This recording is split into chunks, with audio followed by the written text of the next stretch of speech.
What can you accomplish by rushing?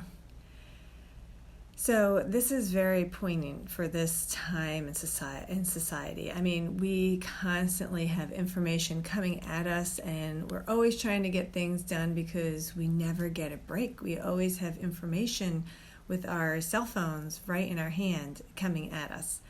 So we're going to deal with that today as we read this devotional. My name is Heidi Cole. Each morning I read a short daily devotional to encourage you in God's truth and His Word. My heart is truly for that busy mom, busy woman who doesn't have time each day to turn her focal point back to God.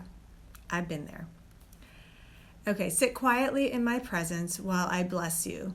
Make your mind like a still pool of water, ready to receive whatever thoughts I drop into it.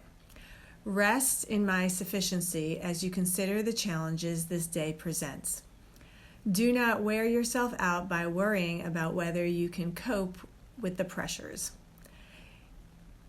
Keep looking to me and communicating with me as we walk through this day together.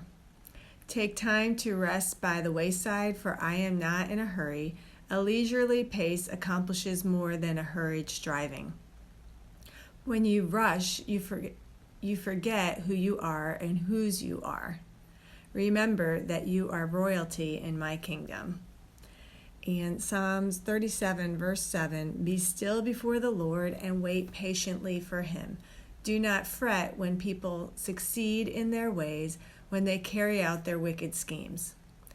In Romans 8:16 and 17, the Spirit Himself testifies with our spirit that we are God's children.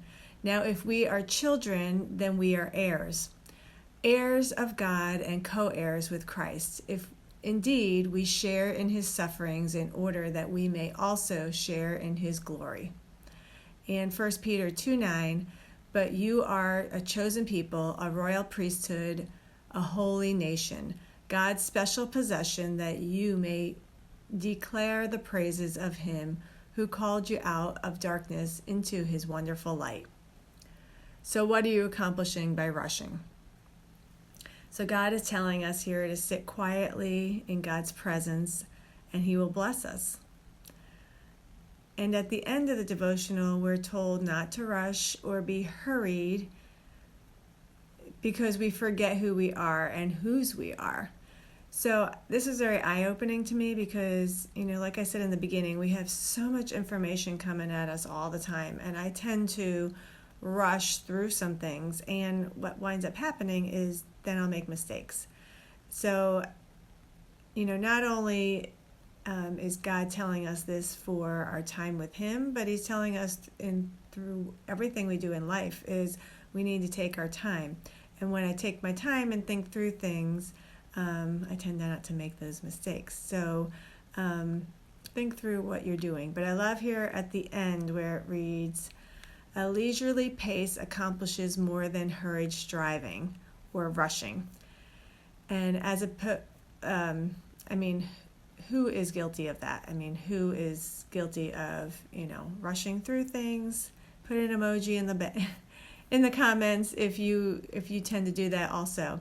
But at the end, I love how it says also here that remember you are royalty in my kingdom.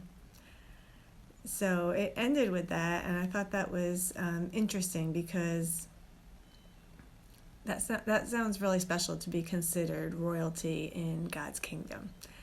So I hope that you have found value with this, and if you have, then share it with someone you know. And if there's anything I can pray for you, please DM me. I'd love to pray for you. Thanks. Have a blessed day.